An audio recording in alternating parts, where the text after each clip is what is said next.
Hey everyone, my name's Nate and welcome to my review of the G305 Logitech wireless mouse. So, first thing off the bat, we'll talk about price.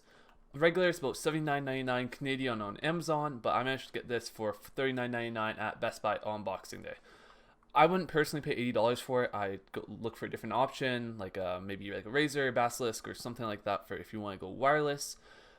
Even if you want a wired mouse, there's a lot more better options, but for $40, it's a very hard mouse to beat. It has the Logitech Lightspeed sensor in it, which I've had no problems with it so far. I've had it for about 2 weeks, and it's worked absolutely perfectly for me.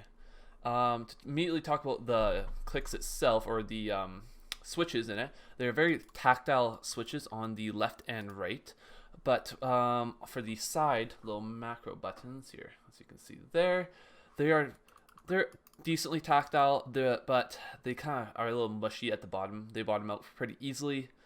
For the scroll wheel, it's a very steppy, nice scroll wheel. It's kind of nice in between. It's nothing to complain about there. As well as there is a button right behind the scroll wheel. When clicked, it will show a light showing you what DPI setting of your preset that you're using. I use it on 1000 DPI. That's just what I'm most comfortable with. But of course, it goes all the way up to 16,000 DPI. One thing I gotta note is a very light mouse. I'll have to check how many grams it is exactly, and I'll put it up on screen for you guys now. But it's a very light mouse, especially compared to most ergo wireless mouses or anything. But it's a good weight. It's a very small mouse. It's kind of small. You definitely have to kind of claw grip it. You're not going to be able to palm it, especially if you have larger hands.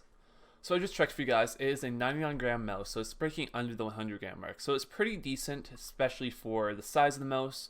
In order to see the battery, it has this clamshell in the back. Opens up so you can see it here. Right on this side, that's where the little wireless receiver would go, and here I'll just pull it out. It also comes with a very nice long male USB 2.0 to a female 2.0, so the dongle can be closer, but it's just a nice small dongle. Of course, it's really nice to have that added cable to get closer, make sure you have no latency issues. One thing I do have to note, it's a very slippery mouse. It's just a smooth plastic. There's no textures on any of the side. Especially on the top, it's especially slick. On the sides, it's a little bit more of a matte finish instead of the glossy, but it's still extremely slippery. So I actually got these little 3M grip pads that I just bought off Amazon for $10. It's just some random company. I don't even know what they're called. I'm pretty sure it's just a Chinese company. But I will put these on for you guys just to show you what they look like. But I'd recommend you guys pick these up just to give you guys a little bit added grip, especially if you do have larger hands again, which I do. But I'll put them on and I'll let you know what I think of them. Okay, so I have attached the grips on the side and on the top, as you can see, and they fit quite nice actually. They were cut much better than I expected. They look very flush, especially on the left and right click themselves, and especially on the side with the cutout and the buttons, you can hardly see any seams, which is nice. They're very nice and grippy. They got like a little diamond cut pattern, not too deep to make it too grippy, but just kind of nice enough to give just a little extra grip and kind of like a little bit more comfort if you're using it every day. So for this mouse, I'd really recommend you get that. One last thing to talk about with this mouse is the Logitech software it comes with. I'll switch over to my screen recording right now so you guys can see it, but they do a very good job of giving a nice, easy experience on it. It's very similar to Razer Synapse in that aspect. I'd say Logitech is definitely up there, maybe the top 3 of softwares to use with their devices to keep everything paired together. I can't show you guys the lighting effects, obviously, because this doesn't have any RGB built in, so I'm not sure how the syncing would go with other Logitech devices, but I'm sure there's another video out there on or how to look that up. But right now I'll switch over to my other display and I'll let you guys see it. Okay, so this is what the Logitech software looks like.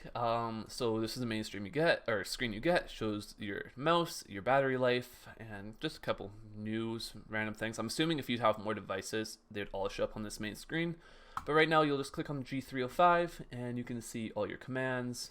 So you get all these like nice little macros that you can edit. So you can go to the macro section and create all your new ones. And of course there's the base commands and what they do for your PC.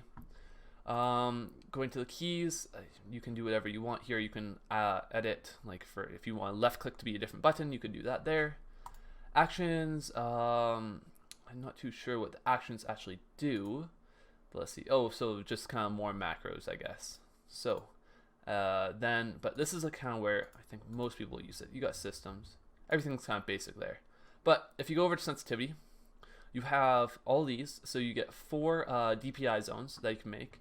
So, and it goes all the way up to 12,000, my bad. Not 16,000, but it's 12,000.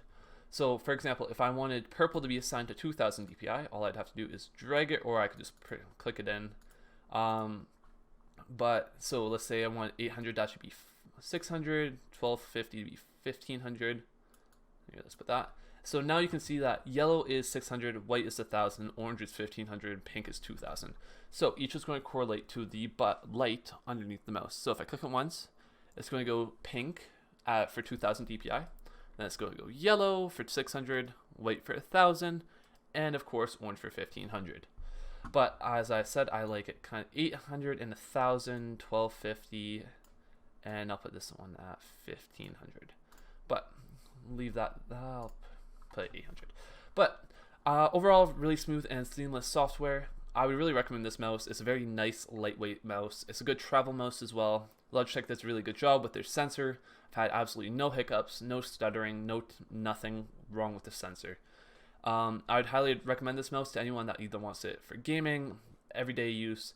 Personally, I use this as my main mouse right now, as my Razer Basilisk X Hyperspeed is in warranty with Razer. So this is why I picked up this mouse, and I've had no problem. I'm not even sure if I'll switch back to my Basilisk. I've been enjoying this so much.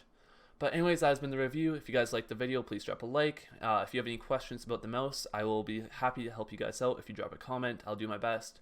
If you guys do enjoy the channel and have seen my last couple of videos, you guys can drop a subscription as well.